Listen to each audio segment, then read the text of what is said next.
வணக்கம் மக்களே.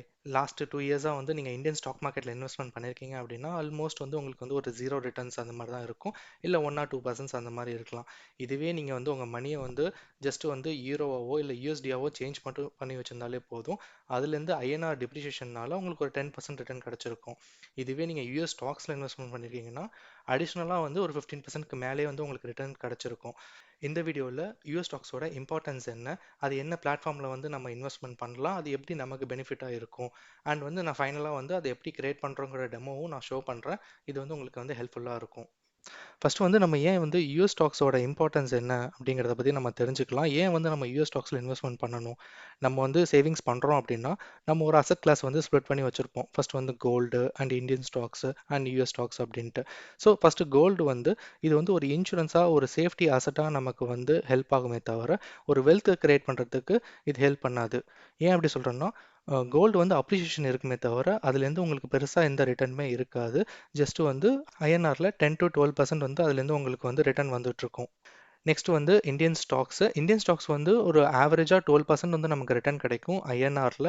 Over the long time வந்து எவ்ரி இயர் வந்து 12% கிடைக்கிற மாதிரி சான்சஸ் இருக்குது. பட் இதுவே வந்து யூஎஸ் ஸ்டாக்ஸ் வந்து 13% வந்து ரிட்டர்ன் கொடுக்கறதுக்கு நிறையவே சான்சஸ் இருக்குது. ப்ளஸ் வந்து ஐஎன்ஆரோட டிப்ரிசியேஷன் வந்து எக்ஸ்ட்ரா வந்து 2 to 3% கிடைக்கும். ஸோ டோட்டலாக வந்து 15 to 16% வந்து நமக்கு கிடைக்கிறதுக்கு ரொம்பவே சான்சஸ் இருக்குது. இது லாங் டேர்மில் நான் சொல்கிறேன். ஜஸ்ட் வந்து ஒரு S&P 500 மட்டும் போட்டாலே போதும். As a Indian residence US ஸ்டாக்ஸோட இம்பார்ட்டன்ஸ் வந்து நம்ம தெரிஞ்சுக்கணும். இப்போ வந்து ஜஸ்ட் ஒரு கம்பேரிசன் பார்க்கலாம் இந்தியன் ஸ்டாக்ஸ்க்கும் யூஎஸ் ஸ்டாக்ஸ்க்கும். லாஸ்ட் 10 இயர்ஸ் எடுத்துக்கிட்டோம் அப்படின்னா இந்தியன் ஸ்டாக்ஸில் வந்து 12% ஆவரேஜ் ரிட்டர்ன் இருக்குது. பட் இதுவே யூஎஸ் ஸ்டாக்ஸ் பார்க்கும்போது 13% இருக்குது. ஆனால் கரன்சி டிப்ரிசியேஷனால ஐஎன்ஆரில் எந்த விதமான பெனிஃபிட்டும் கிடையாது. பட் யூஎஸ்டி பார்க்கும்போது 2 to 3% எக்ஸ்ட்ராவாக நமக்கு இருக்குது. இதே மார்க்கெட் சைஸ் பார்த்தீங்க அப்படின்னா இந்தியன் ஸ்டாக்ஸோட மார்க்கெட் சைஸ் வந்து $4 trillion இருக்குது. இதே யூஎஸ் பார்க்கும்போது $50 trillion இருக்குது. இதே குளோபல் கம்பெனிஸ் பார்க்கும்போது இந்தியாவில் வந்து பெருசாக வந்து குளோபல் கம்பெனிஸ் கிடையாது. பட் இதுவே யூஎஸில் பார்க்கும்போது ஆப்பிள், கூகுள், மைக்ரோசாஃப்ட், என்விடியா அப்படிங்கிற கம்பெனிஸ் எல்லாமே இருக்குது. இதில் நம்ம வந்து ஷேர்ஸும் வாங்க முடியும். ஸோ இப்போ நம்ம எந்த broker கிட்ட வந்து அக்கௌண்ட் ஓப்பன் பண்ணலாம் அப்படிங்கிறத பற்றி பார்க்கலாம். ஸோ இதுக்கு மெனி brokerage அப்ளிகேஷன்ஸ் இருக்குது. லைக் வந்து இந்தியாவில் எடுத்துக்கிட்டிங்க அப்படின்னா டிக்கெட் டேப் இருக்குது, ஐஎன்டி மணி இருக்குது. இப்போ நான் ஜெர்மனியில் இருக்கேன். இங்கே பார்த்தீங்கன்னா ஸ்கேலபிள் கேபிட்டல் இருக்குது அண்ட் N26 இருக்குது. ஸோ இது எல்லாமே பார்த்தீங்க அப்படின்னா கண்ட்ரி பேஸ்டு ஸ்டாக்ஸ் புரோக்கராக இருக்காங்க. ஸோ நம்ம இந்த கண்ட்ரியை விட்டு நம்ம வேறு கண்ட்ரிக்கு மூவ் ஆகுறோம் அப்படிங்கும்போது நமக்கு ஷேர்ஸ் எதுவுமே வந்து கேரி ஃபார்வர்ட் ஆகாது. நம்ம அதுக்கு பதிலாக செல் பண்ணிவிட்டு நம்ம அந்த கண்ட்ரி போயிட்டு அங்கேருந்து நம்ம பை பண்ணிக்கணும். ஸோ இப்படி பார்க்கும்போது என்னோட ஆவரேஜ் ப்ரைஸ் வந்து அஃபெக்ட் ஆகுது. லாங் டேர்ம் வெல்த் வந்து இதனால் பாதிக்க சான்சஸ் இருக்குது. ஸோ அதனால் நான் வந்து ஒரு காமனான புரோக்கர் இருந்தால் பெட்டர் அப்படிங்கிற மாதிரி நான் யோசித்தேன். ஸோ அதுக்கு தான் வந்து இன்ட்ராக்டிவ் புரோக்கர், ஐபிகேஆர் அப்படின்ற மாதிரி சொல்லுவாங்க. ஸோ இது வந்து நீங்கள் ஈஸியாக வந்து ஒரு கண்ட்ரிலேருந்து இன்னொரு கண்ட்ரிக்கு வந்து ஸ்விட்ச் பண்ணிக்கலாம்.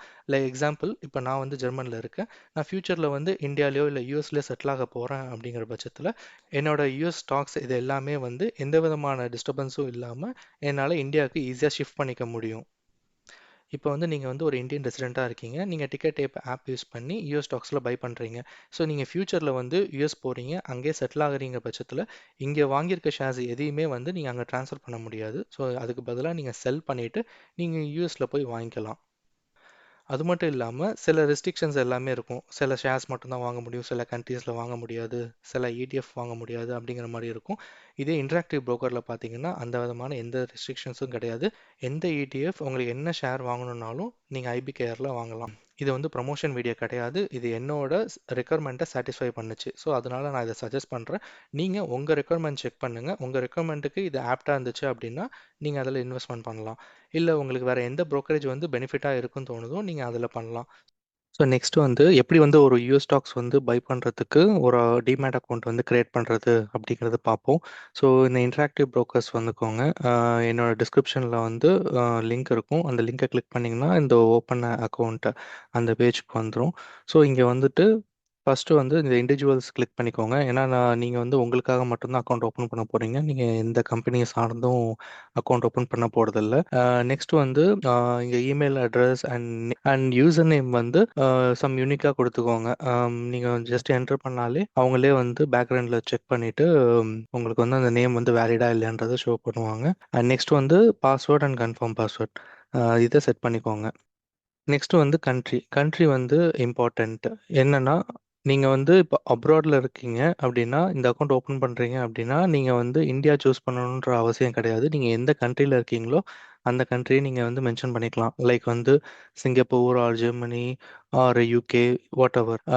எதுக்காக சொல்கிறேன்னா நீங்கள் அப்படின்னா நீங்கள் வந்து யூரோப்லேருந்து இந்தியாவுக்கு மணி சென்ட் பண்ணி இந்தியாவிலேருந்து தான் நீங்கள் திருப்பி வந்து அமௌண்ட்டை வந்து இதில் ஆட் பண்ண முடியும். ஸோ இது வந்து மல்டிபிள் டைம்ஸ் வந்து நீங்கள் மணியை ட்ரான்ஸ்ஃபர் பண்ணுறதுனால அந்த எக்ஸ்சேஞ்ச் ரேட் எல்லாமே உங்களுக்கு மணி வேஸ்ட்டு தான். ஸோ அதுக்கு பதிலாக நீங்கள் எந்த கண்ட்ரிலேருந்து உங்கள் மணியை சென்ட் பண்ண போகிறீங்களோ அந்த கண்ட்ரியை டேரெக்டாக மென்ஷன் பண்ணிட்டு, எக்ஸாம்பிள் நான் ஜெர்மனியில் இருக்கேன் அப்படின்னா நீங்கள் ஜெர்மனின்னு சூஸ் பண்ணிவிட்டு நீங்கள் ஈரோவை டேரெக்டாக இவங்க ஐபிகேஆருக்கு சென்ட் பண்ணீங்க அப்படின்னா அவங்களோட பேஸ் கரன்சி யூஎஸ்டிக்கு சேஞ்ச் பண்ணி வச்சுருவாங்க. நீங்கள் வந்து எந்த கண்ட்ரியில் இருக்கீங்களோ அந்த கண்ட்ரி டீட்டெயில்ஸ் மென்ஷன் பண்ணிக்கோங்க. ஸ்டெப்ஸ் ஆல்மோஸ்ட் சேம் தான். ஒரே ஒரு இன்ஃபர்மேஷன் மட்டும்தான் மாறும். இங்கே இந்தியாவில் வந்து பேன் நம்பருங்கிற பேன் கார்டோட டீட்டெயில்ஸ் என்டர் பண்ணுற மாதிரி இருக்கும். நீங்கள் அப்ராடில் இருக்கீங்க அப்படின்னா டேக்ஸ் ஐடென்டிஃபிகேஷன் நம்பர் நீங்கள் வந்து மென்ஷன் பண்ணுற மாதிரி இருக்கும். ஆஃப்டர் நீங்கள் வந்து கிரியேட் அக்கௌண்ட் கிளிக் பண்ணதுக்கு அப்புறமேட்டு உங்களுக்கு வந்து ஓடிபி வந்து ஜென்ரேட் பண்ணுவாங்க. உங்களோட இமெயில் ஐடிக்கு நீங்கள் மென்ஷன் பண்ண இமெயில் ஐடிக்கு அதில் இருக்க ஓடிபி ஐடியை நீங்கள் என்டர் பண்ணணும். ஒன்ஸ் வெரிஃபிகேஷன் முடிச்சதுக்கு அப்புறமேட்டு அக்கௌண்ட் டைப் கேட்கும். அக்கௌண்ட் டைப்பு நம்ம ஆல்ரெடி சொன்னது தான், இண்டிவிஜுவல்ங்கிற ஆப்ஷனை செலக்ட் பண்ணிக்கிட்டோம். செலக்ட் பண்ணதுக்கப்புறம் ஸ்டேட் கேட்கும். ஸ்டேட் வந்து நீங்கள் தமிழ்நாடு அப்படிங்கிறத மென்ஷன் பண்ணிக்கணும்.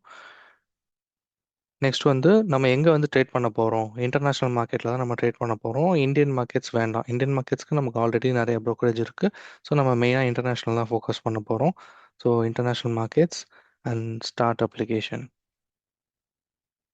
ஃபஸ்ட்டு ஸ்டெப்பாக உங்களோட ஐடென்டிட்டி. ஸோ உங்களோட நேம் வந்து நீங்கள் மென்ஷன் பண்ணணும். ஸோ இதில் வந்து first name and last name mention பண்ணிக்கோங்க. அண்ட் வந்து டேட் ஆஃப் பர்த்து, அதுக்கப்புறம் அட்ரஸ், ரெசிடென்ஷியல் அட்ரஸ், உங்களோட வீட்டு அட்ரஸை நீங்கள் வந்து மென்ஷன் பண்ணிக்கலாம். ஒன் மோர் திங், இந்த ரெசிடென்ஷியல் அட்ரஸில் நீங்கள் இன்கேஸ் அப்ராடில் ஒர்க் பண்ணுறீங்க அப்படின்னா நீங்கள் அப்ராட் அட்ரஸ் வந்து நீங்கள் மென்ஷன் பண்ணிக்கலாம். லேட்டர் டைமில் நீங்கள் அதை வேணும்னா உங்களுக்கு இதை மாற்றிக்கலாம். நீங்கள் ப்ரைமரி சிட்டிசன்ஷிப் இன்ஃபர்மேஷன் வந்து இங்கே இந்தியான்னு இருக்குது and country of birth India தான். ஸோ நெக்ஸ்ட் வந்து சூஸ் பண்ணிட்டு நெக்ஸ்ட் வந்து ஃபோன் நம்பர் வெரிஃபிகேஷன். உங்கள் ஃபோன் நம்பர் என்டர் பண்ணிங்கன்னா ஓடிபி ஜென்ரேட் ஆகும். ஸோ ஓடிபி மென்ஷன் பண்ணிங்கன்னா மொபைல் நம்பர் வந்து வெரிஃபை ஆகிடும். இந்தியாவிலேருந்து அக்கௌண்ட் ஓப்பன் பண்ணாலும் சரி, இல்லை யூரோப்லேருந்து ஓப்பன் பண்ணாலும் சரி, நீங்கள் வந்து யூஎஸ்டின்றதை மென்ஷன் பண்ணிக்கோங்க. ஏன் அப்படின்னா நீங்கள் வந்து அனுப்புகிற கரன்சி வந்து ஐஎன்ஆரோ ஈரோவோ தான் இருக்கும். ஆஃப்டர் நீங்கள் வந்து ஐபிகேஆருக்கு சென்ட் பண்ணதுக்கப்புறம் அவங்க யூஎஸ்டியாக சேஞ்ச் பண்ணிவிடுவாங்க. அதுக்கப்புறம் நீங்கள் உங்களால் யூஎஸ் ஷேர்ஸ் வந்து வாங்க முடியும். ஸோ இதுதான் வந்து காமனான கான்செப்ட்டு. இவங்க கிட்டன்னு கிடையாது. எந்த புரோக்கர் இருந்தாலும் இதே கான்செப்ட் தான். நீங்க ஐஎன்ஆர் குடுத்ததுக்கப்புறம் அவங்க தே டேக் சம் டைம் கரன்சிய வந்து யுஎஸ்டிக்கு ட்ரான்ஸ்ஃபர் பண்ணுவாங்க. அதுக்கப்புறம் நீங்க வந்து உங்களோட ஷேர்ஸ் வந்து பை பண்ண முடியும். ஸோ நெக்ஸ்ட் வந்து எம்ப்ளாய்மென்ட் டீட்டெயில்ஸ். இதில வந்து நீங்க எம்ப்ளாய்டுன்றத மென்ஷன் பண்ணிக்கோங்க. நெக்ஸ்ட் குடுத்துக்கோங்க. நெக்ஸ்ட் வந்து எம்ப்ளாயி டீட்டெயில்ஸ். எம்ப்ளாயி டீட்டெயில்ஸ்ல நீங்க எங்க ஒர்க் பண்றீங்கங்கிற டீட்டெயில்ஸ் வந்து இங்க மென்ஷன் பண்ணிக்கோங்க. அண்ட் ஆஃபீஸோட அட்ரஸ். அண்ட் வந்து சோர்ஸ் ஆஃப் வெல்த். என்னோட சினாரியோல வந்து இன்கம் ஃப்ரம் எம்ப்ளாய்மென்ட். நெக்ஸ்ட் வந்து interest and dividend income. Next குடுங்க. அதுக்கப்புறம் உங்களோட income and net worth. So annual income வந்து எவ்வளோங்கிறது கேட்குறாங்க. ஸோ உங்களோட டீட்டெயில்ஸ் வந்து நீங்கள் இங்கே மென்ஷன் பண்ணிக்கோங்க. ஸோ இது எல்லாமே யூஎஸ்டி பேஸ்டு தான் நீங்கள் வந்து மென்ஷன் பண்ணணும். அண்ட் வந்து இன்வெஸ்ட்மெண்ட் அப்ஜெக்டிவ் வந்து நீங்கள் வந்து என்ன பர்பஸ்க்காக இன்வெஸ்ட்மெண்ட் பண்ணுறீங்க அப்படின்னு பார்த்தா க்ரோத்க்காக. லாங் டேர்மில் நம்ம வெல்த் கிரியேட் பண்ணணும். அதுக்காக தான் நம்ம கிரியேட் பண்ணுறோம். ஸோ க்ரோத்துங்கிற ஆப்ஷன் கிளிக் பண்ணிட்டு நெக்ஸ்ட் கொடுங்க. அண்ட் வந்து என்னென்ன ப்ராடக்ட்ஸ் வந்து நீங்கள் வந்து யூஸ் பண்ண போகிறீங்க அப்படிங்கிறதையும் இங்கே மென்ஷன் பண்ணணும். ஸோ ஸ்டாக்ஸ் வந்து பை டிஃபால்ட்டாக எனபிளாக இருக்குது. நமக்கு பாண்ட்ஸ் இங்கே வேண்டாம். அதுக்கு பதிலாக மியூச்சுவல் ஃபண்ட்ஸ் வேணும். லைக் இடிஎஃப்ஸு, எஸ்என்பி 500 இதெல்லாம் பர்ச்சேஸ் பண்ணால் மியூச்சுவல் ஃபண்ட்ஸ் வந்து தேவை. அதுக்கப்புறம் நெக்ஸ்ட் கொடுங்க. ஸோ உங்களுடைய எக்ஸ்பீரியன்ஸ். ஸோ இது வந்து அக்யூரேட்டாக இருக்கணும்னு அவசியம் கிடையாது. பட் நீங்கள் வந்து உங்களோட நாலேஜ்க்கு ஏற்ற மாதிரி நீங்கள் எக்ஸ்பீரியன்ஸ் வந்து மென்ஷன் பண்ணலாம். ஸோ நான் வந்து 5 இயர்ஸ் எனக்கு எக்ஸ்பீரியன்ஸ் அண்ட் வந்து ட்ரேட்ஸ் வந்து நான் 100+ ஸ்டேட்ஸ் வந்து ஒரு இயருக்கு வந்து பண்ணுவேன் அப்படிங்கிறத மென்ஷன் பண்ணுங்க. அண்ட் வந்து உங்களோட நாலேஜ் எந்த லெவலுக்கு இருக்கு அப்படிங்கிறத கேட்குறாங்க. ஸோ இது ஜஸ்ட் என்டர் பண்ணிட்டு ஸோ இதில் வந்து earn money by lending out stock you own அப்படின்னு கேட்குறாங்க. ஸோ இது வந்து நோ கொடுத்துருங்க. ஸோ இது நெக்ஸ்ட் போயிடுங்க. அதுக்கப்புறம் செக்யூரிட்டி கொஷின்ஸு. ஸோ இதில் வந்து ஃபஸ்ட்டு ஸ்டாக் வந்து நீங்கள் என்ன பை பண்ணீங்க அப்படின்ட்டு. ஸோ ஜஸ்ட்டு இது வந்து என்ன கொஷின் வேணால் நீங்கள் சூஸ் பண்ணலாம். ஸோ நான் என்னோட எக்ஸ்பீரியன்ஸில் இருக்கிறத மட்டும் நான் மென்ஷன் பண்ணுறேன். And first foreign country you visit. So நான் வந்து ஜெர்மனி தான் ஃபஸ்ட் கண்ட்ரி. அதை மென்ஷன் பண்ணுறேன். யூடியூப்னு மென்ஷன் பண்ணிக்கோங்க. அண்ட் வந்து நெக்ஸ்ட் வந்து டேக்ஸ் இன்ஃபர்மேஷன். இங்கே வந்து உங்கள் மேரேஜஸ் ஸ்டேட்டஸ் மேரீடு அண்ட் வந்து டிபெண்டன்ஸு அண்ட் டேக்ஸ் ரெசிடென்சி வந்து நீங்கள் இந்தியாவாக இருக்கிறதுனால பேன் நம்பர் மென்ஷன் பண்ணணும். இதுவே நீங்கள் வந்து அப்ராடில் இருக்கீங்க அப்படின்னா டேக்ஸ் ஐடென்டிஃபிகேஷன் நம்பர்னு இருக்கும், அந்த நம்பரை நீங்கள் என்டர் பண்ணணும். ஸோ லாஸ்ட்டு ஸ்டெப்பாக வந்து ரிவ்யூ செஷன் வந்துடும். இதில் வந்து நீங்கள் என்டர் பண்ண டீட்டெயில்ஸ் எல்லாமே கரெக்டாக இருக்கான்னு ஒரு வாட்டி வெரிஃபை பண்ணிவிட்டு நீங்கள் வந்து நெக்ஸ்ட்டு ப்ரொசீட் பண்ணுங்கள். ஸோ லாஸ்ட் ஸ்டெப்பாக வந்து டேக்ஸ் ரெசிடென்ஸை வந்து கன்ஃபார்ம் பண்ணணும். நீங்கள் வந்து உங்களோட tax details and company details எல்லாமே கரெக்டாக என்டர் பண்ணியிருக்கீங்களாங்கிறத ஒரு வாட்டி வெரிஃபை பண்ணிக்கோங்க. அண்ட் வெரிஃபை பண்ணிட்டு இங்கே சிக்னேச்சர்னு இருக்கு, இதில் ஜஸ்ட் உங்கள் நேம் மட்டும் என்டர் பண்ணிட்டு நெக்ஸ்ட் ப்ரொசீட் பண்ணுங்கள். ஸோ இதுக்கப்புறமேட்டு அக்ரிமெண்ட்ஸ் சொல்லுவாங்க. ஸோ அதில் இருக்க எல்லா ஆப்ஷன்ஸுமே வந்து ஆல் செலக்ட் பண்ணிவிட்டு ஒன்ஸ் வந்து உங்கள் வெரிஃபிகேஷன் நீங்கள் ஃபினிஷ் பண்ணதுக்கு அப்புறமேட்டு உங்கள் அப்ளிகேஷன் வந்து ப்ராசஸிங்க்கு மூவ் ஆகிடும். வித்தின் ஒரு 24 ஹவர்ஸில் வந்து உங்களுக்கு இந்த மெயில் கன்ஃபர்மேஷன் வந்துடும். So welcome to interactive brokers and உங்களோட அக்கௌண்ட் நம்பர் இதுதான். ஸோ நீங்கள் இனிஷியலாக நீங்கள் அக்கௌண்ட் சைன் அப் பண்ணும்போது ஒரு யூசர் நேம் அண்ட் பாஸ்வேர்டு வந்து நீங்கள் மென்ஷன் பண்ணியிருப்பீங்க. அந்த யூசர் நேம் பாஸ்வேர்டை வச்சு நீங்கள் அக்கௌண்ட்டை லாகின் பண்ணலாம். இப்போ அக்கௌண்ட் லாகின் பண்ணதுக்கப்புறம் எப்படி ஃபண்ட்ஸ் ஆட் பண்ணணும், எப்படி வந்து ஷேர்ஸ் பை பண்ணணும் அப்படிங்கிறத நான் நெக்ஸ்ட் வீடியோவில் ஷேர் பண்ணுறேன். இந்த வீடியோ வந்து உங்களுக்கு யூஸ்ஃபுல்லாக இருந்துச்சு அப்படின்னா நீங்கள் லைக் பண்ணுங்கள், ஷேர் பண்ணுங்கள் அண்ட் ஃபினான்சர் சேனலில் சப்ஸ்கிரைப் பண்ணுங்கள். அண்ட் உங்களோட ஒப்பீனியன்ஸ், உங்கள் டவுட்ஸ் வந்து நீங்கள் கமெண்ட் செக்ஷனில் கேளுங்க, நான் கண்டிப்பாக ஆன்சர் பண்ணுறேன். அண்ட் தேங்க்ஸ் ஃபார் வாட்சிங்.